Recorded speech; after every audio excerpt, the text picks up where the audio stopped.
দামোদরের জলে ভাসছে দুর্গাপুরে বিস্তীর্ণ এলাকা। জলের তলায় বিস্তীর্ণ নিচু এলাকা। প্রবল বৃষ্টির মধ্যেই জল ছাড়ার পরিমাণ বাড়ল দুর্গাপুর থেকে। এখন দুর্গাপুর ব্যারাজ থেকে ৮০,০৭৫ কিউসেক হারে জল ছাড়া হচ্ছে। বাঁকুড়া, পশ্চিম বর্ধমান, হুগলিতে সতর্কতা জারি।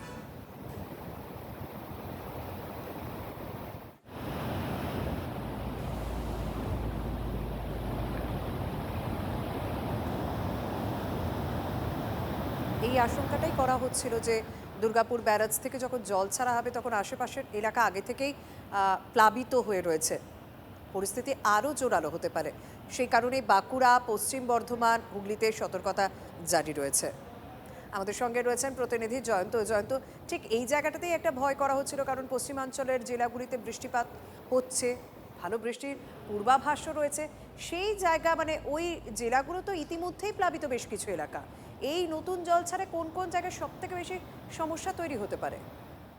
দেখো, দুর্গাপুর ব্যারেজ থেকে যে জল ছাড়া হয় সেই জলটা তিনটে জেলায় সব থেকে বেশি প্রভাবিত হয়। সেটা হচ্ছে বর্ধমানের নিম্ন দামোদর তীরবর্তী এলাকা, হুগলি, আরামবাগ, খানাকুল এবং হাওড়ার উদয়নারায়ণপুর, আমতা। এই জায়গাগুলো প্রত্যেক বছরই বানভাসী হয় এই দুর্গাপুর ব্যারেজ থেকে ছাড়া জলে।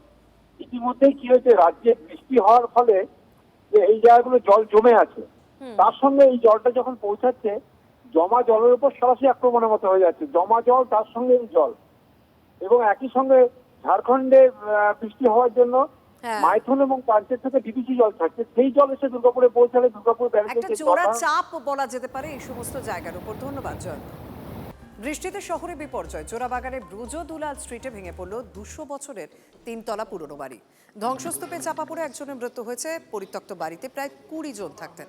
বাকিদের উদ্ধার করা হয়েছে, আহত হয়েছেন কয়েকজন। ঘটনাস্থলে এনডিআরএফ, পুরসভার টিম। ধ্বংসস্তূপে কেউ চাপা পড়ে আছে কিনা তা খতিয়ে দেখা হচ্ছে।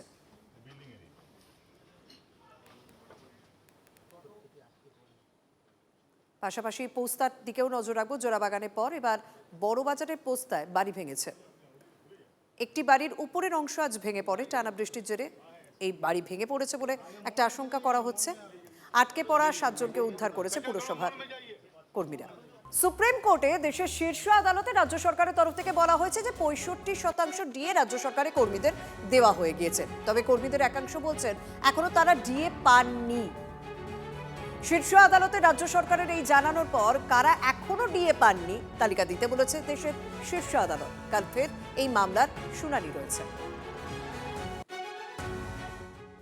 সুপ্রিম কোর্টের যে জাজমেন্ট, সেই জাজমেন্ট মোতাবেক এরিয়ার ডিএ দেওয়া হোক, কারণ জাজমেন্ট অত্যন্ত পরিষ্কার। রোপারুল 2009-এ বলা আছে ডিএ দিতে হবে এআইসিপিআই অনুযায়ী। এআইসিপিআই এর নিউট্রালাইজেশনের কথা কোথাও বলা নেই, কোথাও বলা নেই ডাব্লিউবিসিপিআই এর কথা। 7,000 কোটি টাকা নয়, 41,770 কোটি টাকার হিসেব আজ থেকে 2 বছর আগে এই আদালতের সামনেই তারা কিন্তু হ্যান্ডেড ওভার করেছিল। কিন্তু এখনো পর্যন্ত গ্র্যান্ট ইন এড কর্মচারীরা 1 টাকা পায়নি। এখনো কেএমসিএ এরিয়া কর্মীবৃন্দ তারা টাকা পায়নি। এখনো পর্যন্ত টাকা প্রভিডেন্ট ফান্ডে রেখে দেওয়া হয়েছে, হাতে পায়নি। ফলে একটা বৃহৎ সংখ্যক এমপ্লয়ি এখনো পর্যন্ত টাকা পায়নি। আমাদের সরকার পক্ষ থেকে যে বক্তব্য পেশ করা হয়েছে যে 65% বকেয়া নাকি তারা মিটিয়ে দিয়েছেন, আমরা কর্মচারীর পক্ষরা সেটার সাথে একমত হইনি বা একমত নইও। যেটা দেখা গেছে যে 2016 থেকে 1/1/2016 থেকে 31/12/2019 পর্যন্ত এই যে সময়কাল, এই সময়কালের মধ্যে মোট যে বকেয়া হয় সেই বকেয়ার আমাদের হিসেব মতো আপাতত 43% বকেয়া সরকার পক্ষ থেকে মেটানো হয়েছে। 1/4/2008 থেকে 31/12/2015 পর্যন্ত সময়কালের যে বকেয়া, সেই বকেয়ার একাংশ কিছু কিছু ব্যক্তিরা মানে কিছু কিছু কর্মচারীরা পেয়েছেন।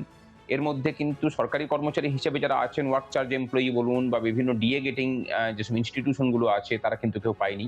এবং সব থেকে বড় কথা, গ্রান্ট ইন এডের কর্মচারী এবং পেনশনাররা কিন্তু এখন পর্যন্ত 1 টাকাও পাননি। এখানে একটা জিনিস বলে রাখা প্রয়োজন যে মাননীয় মুখ্যমন্ত্রীর উপরে আমাদের ভরসা আছে যে বাকি যে সমস্যাগুলো আছে সেই সমস্যাগুলো কাটবে।